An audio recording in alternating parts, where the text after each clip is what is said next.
Assalamualaikum warahmatullahi wabarakatuh. Waalaikumsalam warahmatullahi wabarakatuh.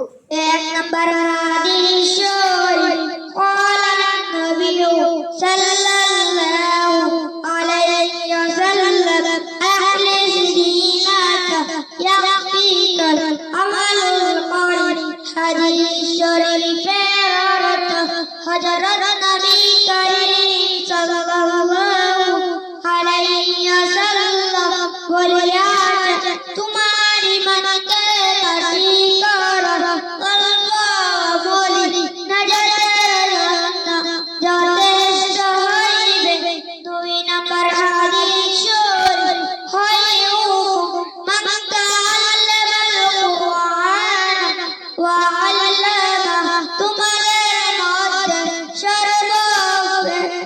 সর্বোত্তম ওই ব্যক্তি যে কুরআন মানে শিক্ষা করে এবং শিক্ষা দেয়।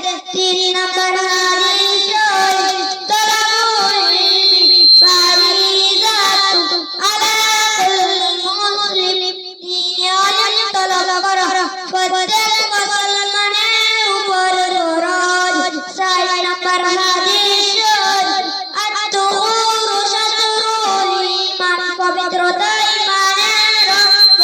পাঁচ নম্বর হাদিস শরীফ মিফতাহুল জান্নাতিস সালাহ আমাদের চাবি। আসসালামু আলাইকুম ওয়া রাহমাতুল্লাহি ওয়া বারাকাতুহু।